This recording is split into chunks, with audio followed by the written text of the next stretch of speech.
So if you've been following me for a while, you'll know that I'm someone who cares a lot about introspection, psychology, self-improvement, inner reflection, and just overall bettering yourself. So through doing that myself and through all of the kinds of content that I react to, I've come to learn the good things, but also the bad things about female nature through myself and also through observing other females, whether it be online or in real life. So today we are going to take a look at what I have come up with as some red flags I think you guys should look out for when looking for a potential female partner. Hey, it's Christine Grace. Welcome back to my channel. So yes, today we're going to be talking about red flags in women in potential relationships. Now, I can't really speak for the men. I can't really say what I think red flags are in men, because I think to be able to talk about, the things that could be improved on, I think it's much more effective when it's coming from oneself. So I can't exactly sit here and say this is a red flag in men and this is how men should be, because I'm not a man. I have no idea how a man should be from the male perspective. But I can tell you how a female should be or should strive to be. Not that I'm some perfect example, but I definitely have ideals that I strive to work towards in order to become a better person, hopefully a better mother, a better wife, a better overall female within society. So let's get straight into it. So the first red flag, biggest red flag in my opinion, is accountability. Now, there is so many different parts of accountability that come into play here. So the first one, which I think is fairly obvious and fairly standard, is accountability for past relationships. Now, I'm sure many of you are already aware of this one and it seems fairly obvious to me, but if you meet a girl and she just constantly tells you about all of the failed relationships she's had and why they weren't her fault, probably a red flag. And the reason this is probably a red flag is because it means that she doesn't have the ability to look inwards and see bad parts of herself, which would indicate that she is highly narcissistic, that she thinks she is much holier than thou, and that she genuinely just doesn't understand objective reasoning. She isn't able to critically think about a situation. It also means that she's unable to change her life. So if you was to present something in the future, something you had an issue with, if she can't think objectively and understand why this might be a problem and what she needs to do in order to change, then obviously you're going to have problems, because if all of her relationships have gone badly and she's changed nothing, that either means that she's unwilling to change or she just doesn't have the ability to change whatsoever. Either way, it's a red flag and you should avoid those kind of people. Another accountability issue, I think, is career failures. If she's had failed jobs in the past, is she able to explain why she thinks those jobs didn't work out? Even if it be something as simple as, I wasn't that interested in it and I know I'm not going to work hard at something I'm not interested in. Is she able to, really understand that life doesn't just happen to her? Of course there are things outside of her control. All of us have things that happen that are outside of our control. But is she able to take accountability for the parts of her life she can control? Is she able to understand that she plays a role in her life and that she is responsible for a certain amount of things that happen to her? You don't want someone who is just completely passive and lets life just happen to them. You need to be with someone who understands that they are responsible for their actions and that they have to take responsibility when something goes wrong. Even if it was foul play, even if someone was fired for a ridiculous reason, are they able to understand how they got themselves into that position in the first place? Because when someone is able to understand that they are responsible for their life, it just makes it much easier for you to build a life with that person, because you can both understand how you got to this point together, and therefore you can understand how you're going to get to the projected place that you want to get to in the future. So generally with accountability, you want to ask yourself and ask her, is she where she wants to be in life? And if not, which is fine, why? Is she able to say, well, this decision I made was wrong for X, Y reasons. This decision I made was good for X, Y reasons because it got me here. Is she able to take accountability for her life, for her circumstances? Obviously, this is just fairly obvious in relationships. If she's not able to see, even if someone was genuinely horrible and, we do hear of these relationships where things do just go terribly wrong, but they're not as common as some women make out. Is she able to understand why she attracted that individual in the first place? Is she able to understand why she got herself into that situation? And I'm not victim blaming here. If she genuinely is a victim of something terrible, there is still accountability that can be taken for that. Is she able to understand why she allowed herself to be treated badly? Because with all of this accountability, on the flip side, you don't want someone who's self-deprecating. You don't want someone who just says like, I let bad things happen to me and, you know, I take full responsibility for that. I just hate myself. Like, that's just as bad, if not worse, than no accountability whatsoever. There needs to be a balance. There needs to be, like I mentioned previously, that objective understanding of reality, of understanding that the positions we find ourselves in aren't just life happening to us, that we do have autonomy and we do have free will. And even in horrible situations, as awful as it sounds, we were there for a reason. And that's because of our own decisions, you know? At the end of the day, if you've allowed someone in your life to treat you horribly, you need to ask yourself, why did I let that happen? Maybe there's some things I need to work on there. Maybe I am not respecting myself well enough and therefore not respecting my future family husband by allowing myself to be treated like that, because the people who love me wouldn't want me to be treated like that. So why would I allow myself to be treated a bad way? If you're following what I'm saying. And another one, which also kind of links into past relationships, is if they have a history of promiscuity or cheating. Now, we have to address this because there are a lot of women in today's society that do have a promiscuous past. And unfortunately, the way the world is, girls aren't virgins on their wedding night anymore. So the chances of you finding someone with no history of past sexual partners is next to none. So are they able to take accountability for their previous sexual relationships? If they did have a promiscuous past, are they able to articulate why they were promiscuous and in a sufficient way, not just I didn't know any better, because that's not accountability. Are they able to understand, okay, I had this need for validation, or okay, I just believed in XYZ and that's what drove me to be like this? Are they able to really understand that their actions have consequences? Are they able to really tell you, I don't like that I did that, but I did do it, I'm upfront about it, and this is why I'm not going to be like that again? In a relationship, you need to be able to work with someone. And if you are someone who that is absolutely non-negotiable, good for you. I'm not telling you to lower your standards. What I am saying is that red flags are people who can't take accountability, and I'm using this as an example. The same with cheating. If there's a history of cheating there, is she able to tell you that? Is she able to tell you why that happened, and not just the typical feminist crap of, well, he wasn't making me happy, so I had to find it elsewhere? That's not accountability. No, accountability is he wasn't making me happy and I didn't have the guts to communicate that with him, and I didn't have the guts to work through that and stick to the promise of commitment, monogamy, whatever it is, whatever the terms of the relationships are. And is she able to take full accountability and say, I did this awful thing and there's no excuse, and I understand why it was wrong. I understand the consequences of my actions. All of these things are really, really big ones for me. I think accountability on both sides, but again, I'm just speaking from the female perspective. I think accountability is such a huge red flag. If someone just believes that they are a victim in every situation, they can't do any wrong, you should definitely run a mile, because that is someone who is out of control, not only out of control, but they're completely unaware of their own actions and the part that their actions play in the world. And that's just... That's just a ball in an antique shop. It's something that you want to avoid. One that I forgot actually with accountability is dating apps. So we know now that the majority of partners find each other on dating apps. Unfortunately, this is just the way the world works these days. 60 to 70% of people who will get married in the next sort of 10 years will have found each other on a dating app, more than likely.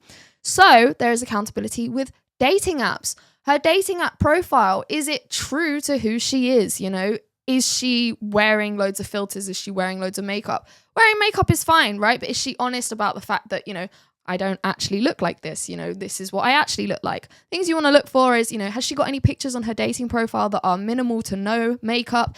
Does she have pictures that kind of, you know, really incorporate her life? Or is she just kind of flaunting herself in a sexual way? That's going to give you an indication as to the type of girl she is, and also the kind of thing that she's looking for. And obviously it's up to you what you're looking for. If you're looking for a serious relationship, maybe look for someone who is trying to really give you a kind of peek into their life and their personality, over someone who's just trying to give you a peek of their, hoo-ha. Also, and I hate to say it because there's so much nuance to it, I would avoid a dating profile if I was a guy, if there's no full body pictures. And the reason I say this, and the reason I say I hate to say it, is because, one, if there's no full body pictures, she could be seriously overweight. And I say this because I have seen girls who have not been, you know, full body pictures on their dating profiles, and a guy will go on a date and they are like significantly overweight, they're obese. And it's like, you know, that's something you want to avoid. You don't want to find yourself in that situation. So maybe try and ask. I don't know. I personally would just avoid it. I don't think it's worth the hassle. But if you think they're particularly attractive and everything else is like ticking the boxes, then, you know, maybe just take the plunge and risk it. But it is helpful if a girl has on her dating profile some kind of full body picture. The nuance to that is that you don't want someone who's posting bikini pictures and seriously revealing full body pictures on their profile. So, you know, it's kind of finding that balance of maybe there's a picture like, you know, on a day out or something with the friends and you can kind of see, you know, what you're getting, right? You want to make sure that what's advertised on the tin is what's actually inside the box, if you understand my drift. Number 2 is clubbing. Party girl, you know, in America, you know, your typical Miami girl. Over here, we would just say someone who really enjoys clubbing. Is she out drinking all the time? There is so much to unpack here, but first thing first, the obvious, most people go to the club to get laid. I don't care what anyone says. If a girl is trying to justify this to you with, I just like partying with my girls and da-da-da-da-da-da, it's a red flag. You just don't want to engage in that kind of delusion. Chances are they, on some level, genuinely believe their own lies to themselves, right? They genuinely believe that, I just enjoy it because I'm with my girls. They might not have the awareness or the consciousness to comprehend that the reason they enjoy it is because them and their girls are getting attention, right? So you just don't want to bother with the headache. Also, if she's regularly out partying, chances are she's drinking.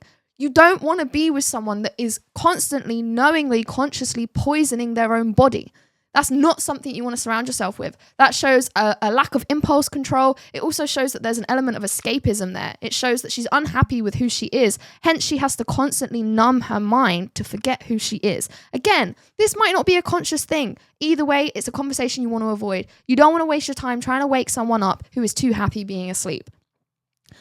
These kind of girls who are constantly out at the club, you know, constantly going on holidays with their girls, you have to ask the question, why? You know, and you have to ask the question, why are you not involved in that? Too many times I've heard stories from guys saying, you know, I was married or I was dating and she just constantly wanted to go out with her friends. Now, a marriage is supposed to be two individuals coming together and forming a life together. You know, the two become one. You become two halves of the same spirit, the same soul, the same person. Your lives should be merging together, okay? You shouldn't just be still living parallel to one another. Of course, it's okay to occasionally still have your time separate from one another. You know, absence makes the heart grow fonder. But someone to constantly insist on needing this time away from you and needing this specific type of girl time. You know, if this girl time is a picnic, a day at the beach, you know, that doesn't involve poisoning themselves with, you know, alcohol or, God forbid, drugs, fine, right? You know, that's fairly normal. In the same way as a guy, you would like to be able to spend time with your boys without having to worry about, you know, anything else. And the same goes for guys. I don't think guys should be at the club either in relationships because there's only one reason to be there, in my opinion. And also because of the alcohol. Like if you're a dude and you constantly feel a need to drink, why is that? Why do you feel this constant need to drink? It's just a red flag. Everything that's involved with partying, clubbing, the whole culture of it is a red flag. It's something you want to avoid. You never hear good stories coming out of the club. You never hear it. Every girl I know has got a story of getting spiked. So there's that element of danger. So why, as a girlfriend or a wife, would you intentionally be putting yourself in a position where you're potentially going to be assaulted or you're going to get drugged? Like, why would you continue to do that just for the sake of being with your girls?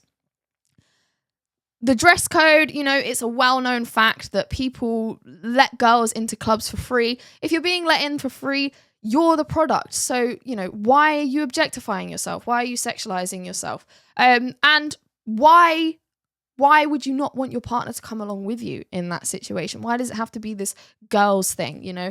If you're in a position where And again, you can ask girls this. They will all tell you, I know someone who's been assaulted at the club, or I know someone who has been spiked, or I know someone who cheated on someone. They might not tell you that, but chances are they do. Why would you not want your partner to come with you into an environment like that? Because it's clearly dangerous. And if you truly respect your partner, you know that they're there to protect you. you would want them in that environment with you. So if she doesn't want you in that environment and she wants to go alone, chances are she enjoys the environment. And I would just avoid someone that enjoys that environment like the plague. So speaking of girls who are obsessed with this kind of party culture, and they typically have large groups of girlfriends, and these large groups of girlfriends often have little subgroups that all bitch about each other and hate the other parts of the friendship group. It's just a whole mess. I'm not going to avoid girls with large friendship groups in here because I can't really speak that much to it. I personally don't have a massive group of girlfriends. I never have done, so I can't quite understand it. My interpretation of those things is, it's always just headache, and that's from the female perspective. Girls bitch each other, so I find it much nicer to just have a few select girlfriends who can all get along peacefully without hating each other. So yeah, it's up to you if you want to take into consideration how many girls are in this group of friends that she has. I just think the more problems you're going to have, but I'm going to leave that point to you guys. But one thing I do want to talk about is the feminist and promiscuous friends. We are what we surround ourselves with, right? And every successful person will tell you this. Every CEO, every entrepreneur, anyone who's made it will tell you, I got rid of the people in my life who didn't have the things that I wanted to aspire to. Now, I'm not telling you to cut off your nan because she's retired and she no longer works, right? What I'm saying is that who this girl surrounds herself with is going to rub off on her in one way or another.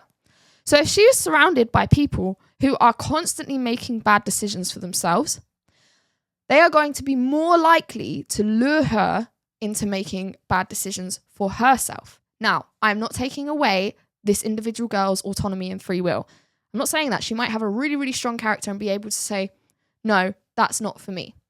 However, you don't want someone who is constantly surrounded by temptation, because even if they have the strongest will, the strongest character you've ever met, why are they intentionally putting themselves in tempting situations? Because that would indicate thrill-seeking behavior.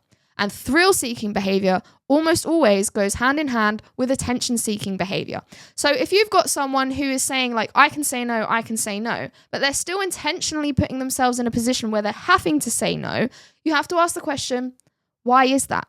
Because any normal, sane person who wants a stable, peaceful baseline to their inner being does not want to have to constantly be in this, kind of fight mode, this constant, I don't want to do that, unless there is an element of their personality that likes that thrill. They like the thrill of, I'm in this situation where things could go wrong, and even though they're not letting things go wrong, that tendency to want to be in a situation, that kind of chaotic fight situation, is a red flag. Because again, even if they're not actually doing anything, to want to be in a situation where you're constantly having to do some kind of dance, some kind of fight with something that's potentially bad for you, if that's a part of someone's personality, it's going to come into your relationship. And I don't know how that could manifest in your relationship. It could be something as small as, something mundane, like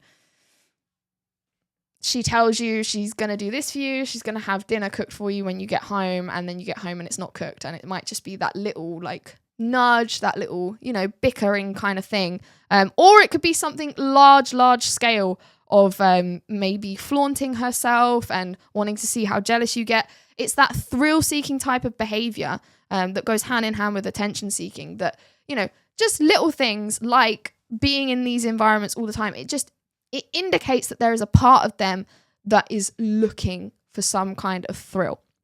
And that is just something I would personally avoid if you're looking for a peaceful, harmonious relationship, because I just think if that is a part of someone's personality in one aspect of their life, it's going to manifest itself in other areas of their life. No matter how well someone thinks they've got it boxed off, your personality traits are going to show up in all areas of your life. And if they haven't, they will. Number 4 is no interests or hobbies. Now, the reason I say this is a red flag, and I'm aware that this is probably age appropriate, if you guys are 18 and you're both just still kind of figuring out like what you want to be in this world, what you want to become, You might not have a clue yet. So let's provide some nuance here. If you guys have been following my channel for a while, you know that I like to provide the nuance to things. I don't want to make these bold statements and not take into account the full scope of the human experience. So, that aside,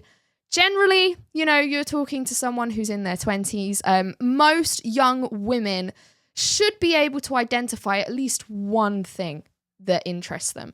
At least one thing. Now, it could be literally anything, okay?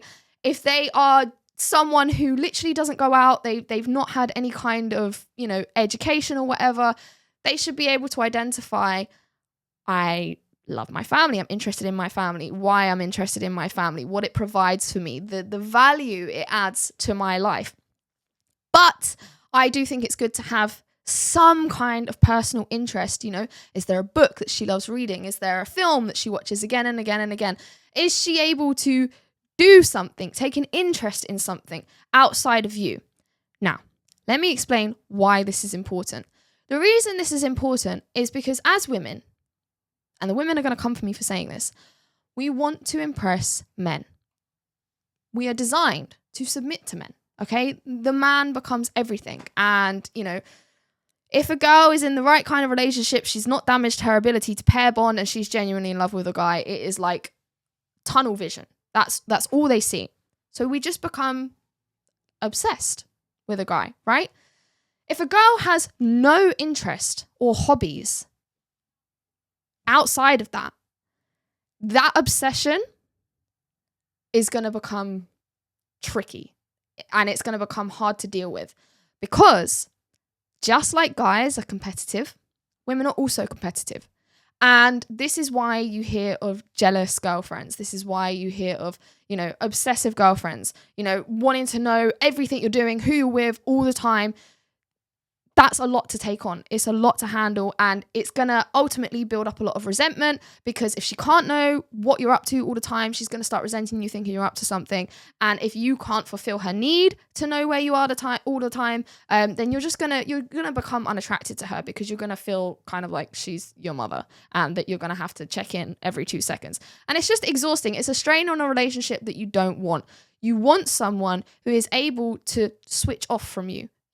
When you're at work or when you're doing something with friends or family, you want someone who you can have that distance with. And it's because of what I said prior about absence makes the heart grow fonder. Now, obviously, if you're married, you're going to live together. It's even more important that time away from each other is genuine time away from each other.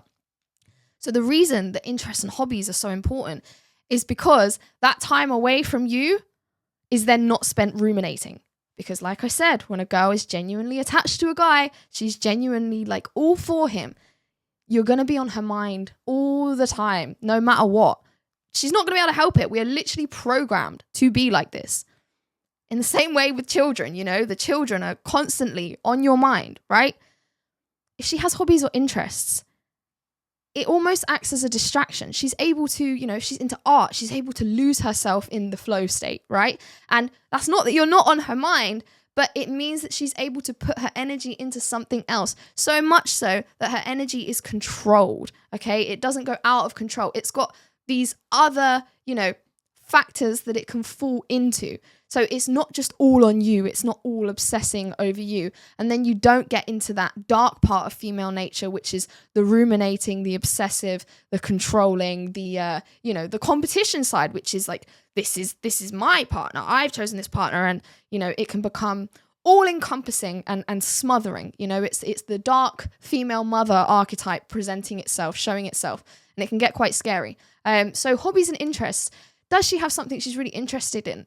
Even if it's simple things, is she able to tell you what she's interested in, and does she keep that up?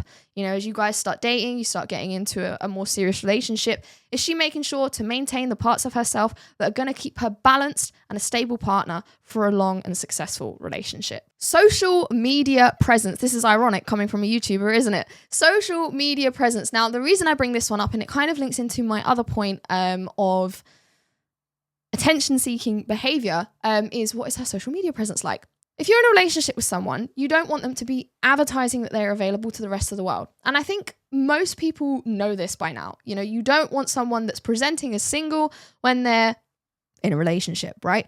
What I mean by this specifically is how much are they fishing for attention on social media, you know?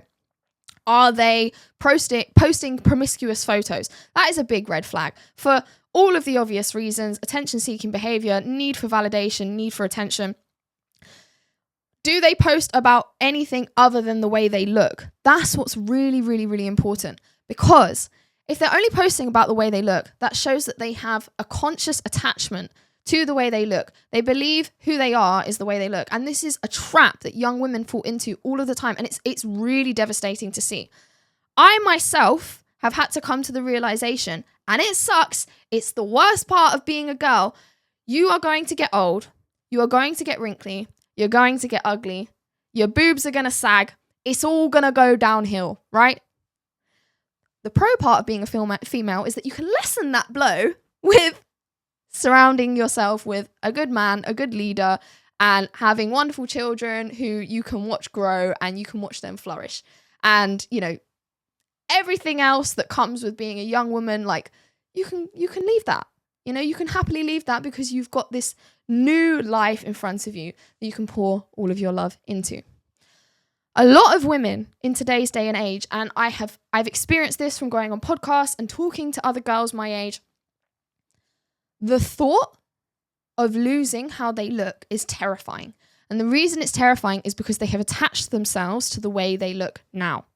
Which means when things start to change, because they've attached themselves to the way they look, either one, when things change, their self-esteem is going to completely plummet, right? And low self-esteem in itself is a red flag, because you don't want someone who has no self-worth. Because if they don't believe there's anything valuable about them, why should you, right?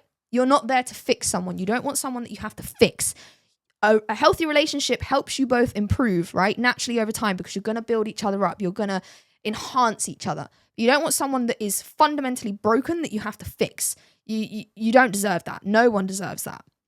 It is each individual's own responsibility to make themselves a good enough partner, right? That they can build on top of that. But you don't want someone that is just a complete mess, right? So when someone is completely attached to their looks, what it also does is it means that they have no perception of who they actually are. So they think they're just the shell, right? It's like thinking that a computer is all you see on the screen without understanding that there's so much more going on below the surface that makes the thing work, right? So if a girl is completely attached to the way she looks, she likely has no idea what she can bring to the table. So how can you have a relationship with someone? How can you invest into something when you don't know what it is that you're investing into? So if she has a social media presence that is all about the way she looks, obviously, you know, get to know her. But I just see it as a red flag, because typically when there is no indication to who this girl is below the surface on her social media, I think you're really going to struggle to see what's below the surface in real life. Because if she's extroverted enough to present what she looks like on social media, then one would have to ask the question, well, why is she not sharing anything else? Because it can't be an issue of privacy, because if it was an issue of privacy, then she wouldn't be sharing the way she looks at all. I have friends who are girls who don't really post anything about the way they look, but they post the things that they're interested in. And that's because they're private. So if someone says, you know, I don't post the things I'm interested in or anything like that because of privacy, it doesn't really make any sense. Chances are they just don't have anything else that they're interested in. They don't see who they are below the surface of how they look. Now, if you're up for a shallow relationship and you're purely looking for someone, you know, that you can invest into until those looks fade, good for you. You communicate that clearly to them and they understand what they're getting into. I have no problem with that. I'm not here to judge you. But if you're looking for a long-term monogamous relationship with another individual where you understand the characteristics that they have, the values that they have, and the morals that they have, and you want to know if you're going to be able to work with this individual, then you need to be able to negotiate. And to be able to negotiate, you need to know what you both have to offer. And if someone is purely surface level, they're not going to have a clue what they have to offer. And how do you work with that? And speaking of morals and values is a huge one. So the reason I put this as a red flag is Because of the obvious. If her morals and values don't align with yours, if she does not practice, a standard of some kind of moral code, she doesn't have things that she says, this is absolutely yes, this is absolutely no. For example, marriage and kids. If she wants to get married and you don't want to get married, it's a red flag. If these are things that are from the get-go, I don't want this, I do want this, you're incompatible. The same way, if she wants children, you don't want children, or vice versa. If they are not aligning from the beginning, why are you wasting your time? You can't change people, and you can't go through life thinking you can change people, because that's just incredibly narcissistic, and it just doesn't work. People are who they are, and even if they change slightly, chances are resentment's going to build. Like, it's just a red flag from the get-go. I think this is a pretty obvious one, so I'm not going to dwell on it too long, but yeah, morals and values. What are the things that she values in life? What are the things that she wants for her future? Does she think cheating's okay? Does she have a standard for that? Is it, talk it through, comb it through, cheating's okay, X, Y, Z. Like, I personally am a no-go, but everyone has their own individual moral standards. So you need to see if your moral standards align. And again, if someone can understand why they think these things, and you understand why you think your things, then you can negotiate. And that's all what a relationship is about. It's all about negotiation. So yeah, morals and values, do they align? And if they don't, absolute red flag. This one it kind of adds into the negotiation stuff that I was talking about. Is she someone who's easily offended? Now, I'm going to explain why. 1, easily offended, chances are she's some kind of feminist, maybe she's a bit liberal. If you're like that, then I'm sure you guys will work great together if you're someone who's easily offended. But chances are, if you've been subscribed to my channel for a while, you're not easily offended, as I am not easily offended. You don't want to be with someone who's easily offended, because it's bloody exhausting. It's so exhausting having to constantly watch what you're saying, how you're saying it, the whole tone policing thing that we hear of again and again and again.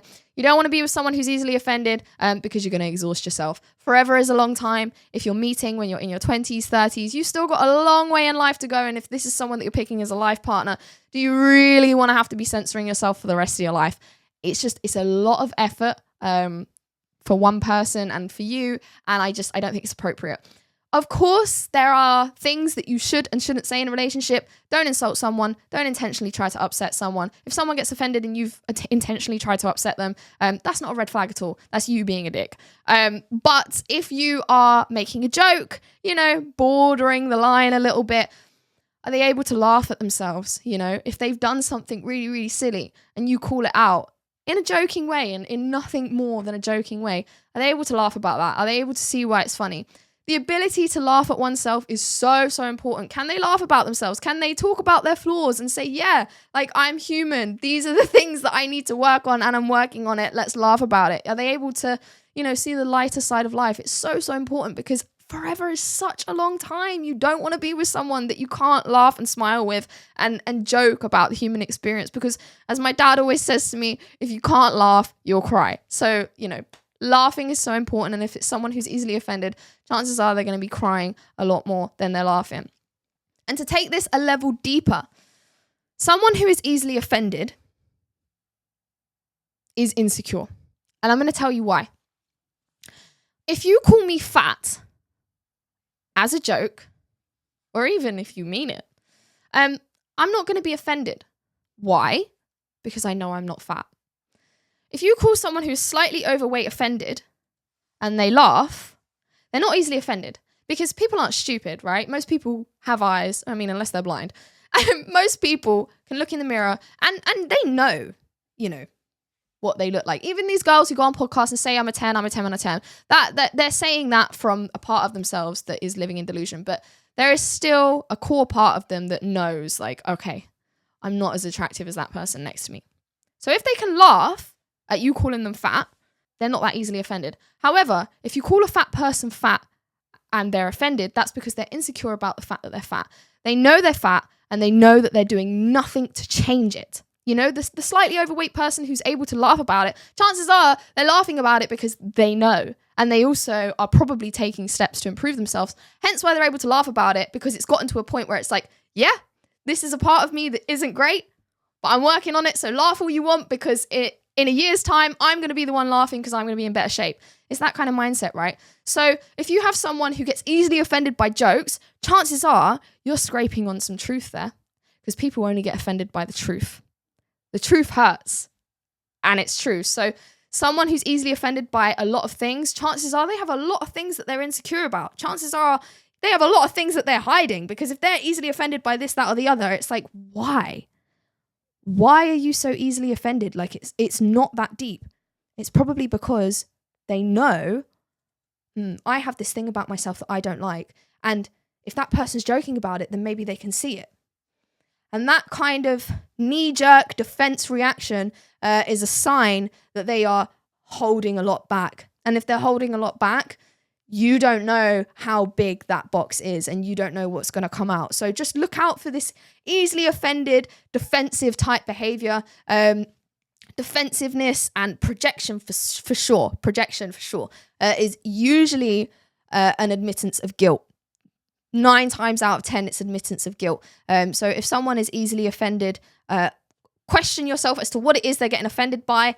And if you can see the obvious, for example, if you're calling them fat and they're offended by that, you know that's because it's true, but it's probably less obvious. I'm not telling you to do that, by the way. I'm just using it as an example. But if it's something that you can't see and they're offended, if they have a friend who's really, really promiscuous and you make a joke about them being promiscuous, or even if it's not a joke, you just say, I've noticed this particular friend does this, this, and this.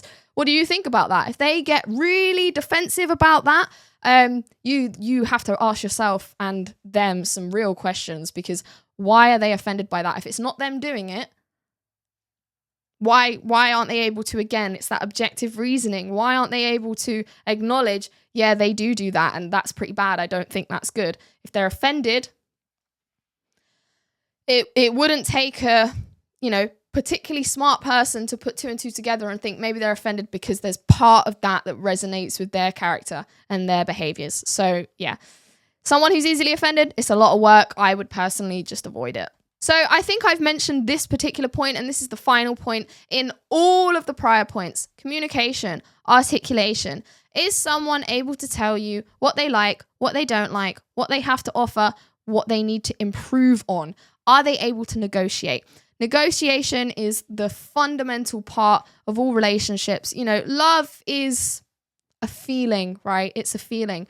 But for a relationship between 2 complex individuals, both trying to figure out what the hell this human experience is, you need to be able to negotiate. You need to be able to negotiate what your needs are, how you expect those needs to be met. The other person needs to be able to do the same. And you need to be able to find a common ground. You need to be able to file through all of the terms and conditions of your relationship, just like you would when you're investing into anything. You're going to read exactly what it is that I'm getting, what I'm going to get out of this, so you know whether it's worth putting your money into. With a relationship, it's not money, it's time. Is this worth putting your time into? And I stress to my female friends so much how important this is, because we don't have the same time as guys. You are lucky that you have a lot longer to be able to figure it out. But if you are someone who has a personal timeline for yourself and you want certain things by a certain point in your life, don't waste your time, or to use the investment analogy, don't waste your money in a place where you don't know what the terms and conditions are. You don't know what you're going to be getting out of it. And you're with someone who can't objectively see what's good and bad about themselves. They don't have a level of awareness where they are able to see at least a part of objective reality. Awareness can grow, it can flourish, but that initial seed needs to be there in the first place, because we could get really philosophical about this and talk about the spontaneity of the, inception of the universe. Who knew when or why that was going to happen? In the same way, if someone is not already aware, if they're not already slightly awake, who knows when or if that could happen? And you're not God. You don't know for sure that you can just make it happen. So don't waste your time. Don't waste your time. Find someone who's already slightly awake. They're even if they're just starting to see reality, that initial awakeness, that initial awareness, that initial consciousness is there. And there's some wiggle room that you can work with. But don't try and kick down a door that's closed. It's too much effort. Find a door that's already open, or find a little crack somewhere and work your way in nicely. Don't force your way in.